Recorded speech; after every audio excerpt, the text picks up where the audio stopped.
Não poderia faltar a este encontro, porque ele representa muitíssimo para todos nós do Brasil, que nos esforçamos muito em ter a CEPAL como eixo dinâmico de pensar na economia latino-americana e como eixo dinâmico de propor políticas públicas cada vez mais fortes para implementar em os países e, de certa forma, ter uma competência mais significativa para aquilo que Mário e todas as pessoas que antecederam falaram. A questão da redução, a produtividade, o cambio estrutural que devemos fazer em nossas economias e a parte da mão de obra, a qualificação de trabalho. Só para dizer que há um cambio muito forte nas economias centrais e uma emergência muito significativa das economias asiáticas.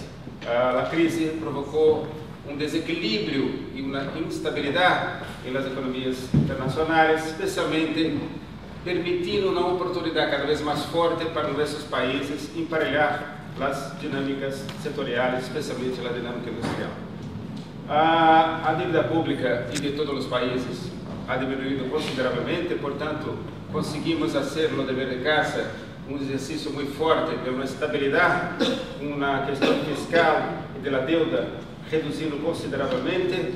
Isto é importante para o processo de crescimento. Assim como, especialmente em Brasil, há uma reserva muito forte internacional para a parte de enfrentar a crise estruturalmente. Há uma forte, e isto foi mostrado agora em São Salvador, preocupação de nós com a reprimarização de nossas economias. Portanto, uma concentração muito significativa em produtos primários, em exportação de mineria e produtos outros primários, e não naquilo que se chama intensivos em tecnologia. Nós superaremos isso se não tiver uma forte interligação entre a política industrial e a política de I+D. Portanto, os retos científicos e tecnológicos devem ser abordados para construir a competitividade. Uso articulado de instrumentos de incentivos fiscais deve necessariamente estar presente com o poder de compra do Estado, a parte governamental. E os recursos disponíveis para todas as etapas do ciclo de inovação não serão estabelecidos se não tiver inversões cada vez mais fortes no que chamamos intensidade tecnológica. O setor produtivo tem que entender que I+D é risco, mas é inversões. É risco, mas é competência. É risco, mas é a necessidade de competir a nível internacional e a nível nacional. No Brasil, nós estamos tentando estruturar uma política que perceba a dimensão da política industrial com a política de ciência e tecnologia, mas traga todos os elementos, os atores necessários para construir o processo. A educação, a parte de saúde, de complexo de saúde, a parte de complexo de defesa, que é muito importante, a parte do complexo agrícola, especialmente na parte do agronegócio mais fortemente. A tecnologia ela é vendida, ela é transacionada e é um ativo intangível.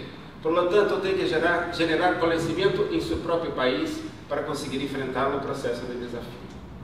A capacitação de recursos humanos, portanto, o conhecimento das universidades internas do Brasil, e a investigação em infraestrutura científica, especialmente a infraestrutura laboratorial, para tentar reduzir consideravelmente a brecha tecnológica. Portanto, é necessário que construamos cada vez mais políticas integradas entre a política industrial e a política de ciência e tecnologia, voltada para um princípio básico de uma infraestrutura de conhecimento local, que se estabeleça um princípio mais forte de competência nacional e internacional.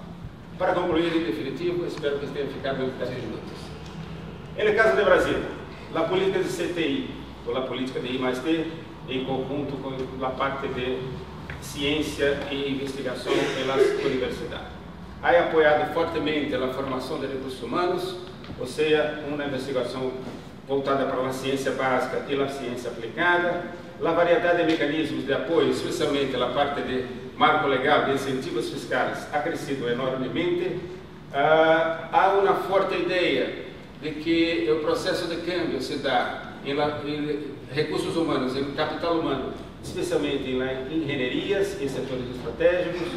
Há um apoio forte ao fortalecimento de institutos laboratoriais brasileiros e há especialmente a ideia agora, determinada pela presidente Dilma, que cada vez mais se utiliza a capacidade do Estado, o poder de compra, a capacidade de intervir no processo positivamente e de forma articulada com o setor produtivo, pero exercendo a capacidade de compra em setores estratégicos, por exemplo, na defesa ou na parte da saúde. É fundamental que possamos exercer este movimento para que tenhamos ênfase em desenvolvimento regional, especialmente que tenhamos ênfase em la competência em I+D, em produtividade e em competitividade. São alguns elementos que trago e que dialogam um pouco com a ideia, a tese de Mário Tibler, da importância de que, com este movimento, do curso de gestão, com o movimento da conferência a cada 2 anos, organizada em conjunto dos países com a CEPAL, possamos estabelecer um princípio mais forte de cooperação, tentando e envolvendo um princípio de desafio que nos traga cada vez mais qualidade, produtividade e um exercício forte de formar mão de obra interna qualificada para enfrentar os desafios da globalização. Se não hacemos assim, certamente estaremos ainda exportando, ou seja, nossa balança de pagos estará fortemente concentrada em mineria, em agricultura, que é do Brasil também, e de vossos países. É necessário que a gente saia desse processo e aproveite a oportunidade, agora que a crise nos coloca, de dar um salto significativo, dado que temos economias estabilizadas, um processo fiscal bastante razoável, um processo de estabilidade interna econômica bastante razoável e podemos dar esse salto agora. É necessário, portanto, uma cooperação mais forte e a CEPAL é o elemento central, conjuntamente com o Bradesco, para promover esta integração. Muito obrigado por essa.